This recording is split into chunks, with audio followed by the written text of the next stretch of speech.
Alright guys, made it to second camp. Found a spot kind of at the very end of this kind of draw. And it's about, I don't know, 200 yards or so that way to where I want to try glassing from. So it's in a pretty good spot. It's located in a good spot at least. I don't really want to sleep in this bottom, but there's really not much other cover around.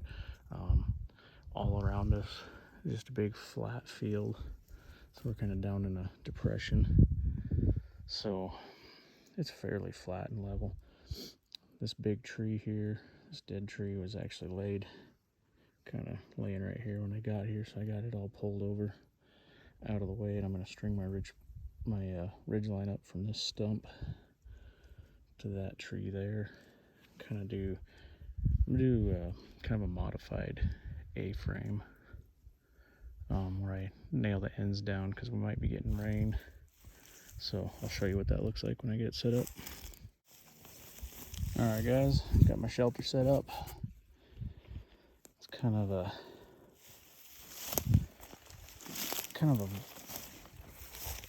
I guess an alternative to a plow point. You know, if I had a square tarp, since there's some weather possibly coming in tonight, you know, I want some good coverage. And if I had a square tarp, I'd do a plow point because it gives us good coverage on three sides. And I've done essentially plow points with rectangular tarps, and it kind of works, but you still end up with two open sides. And so what I do instead, and it works good on these MEST MEST tarps, because they have 4 tie-outs, 1 in each corner, and then 2 in the center. There's the other one. And so I can actually use those to suspend it off the ridge line and take the corners down to the ground.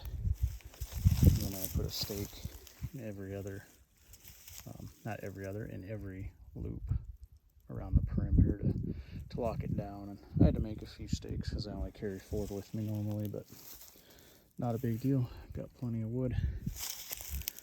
And then what I can do if the weather's really going to be ugly is I like to put 4 prusings on my ridge line, and so I use the center 2 to attach the tarp, and I've got an extra one outside of those there and there. And what I can do is I can run that through the grommet on the corner of my poncho on each side, toggle it, pull it tight, and then drape it across the front of the shelter.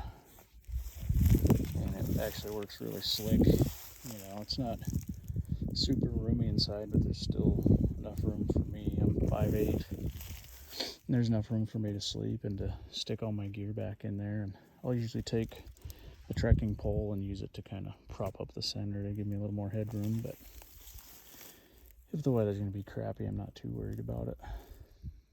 So yeah, I'm going to finish unloading my gear and then get set up to go. I still need to go up and kind of scout out a glassing point. So that's the next thing. Alright guys, I made it up to the next glassing point.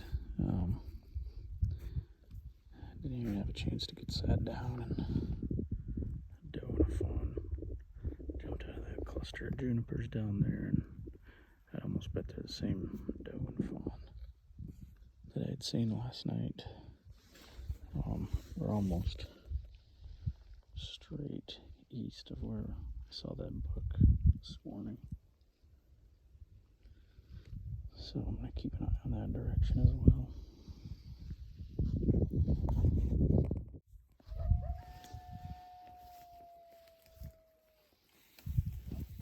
Okay, what's they're all doing there? They locate howls.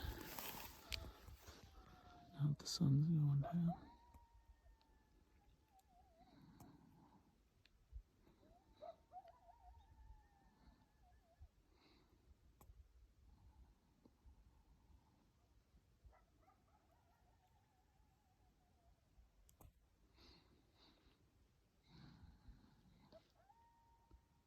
It's almost the end of legal shooting light. was checking the weather, and it's supposed to start raining pretty early tomorrow morning, so my original plan was to get up glass in the morning and probably hunt till noon or so and head out. But I think if it's going to rain in the morning, I'll probably just pack up tonight and hike back in the dark. I got a buddy of mine we're talking about checking out a new area, so maybe I'll see what he's up to, and if the day after is nice, him and I can run out there. But really gorgeous evening right now. The wind's finally died off.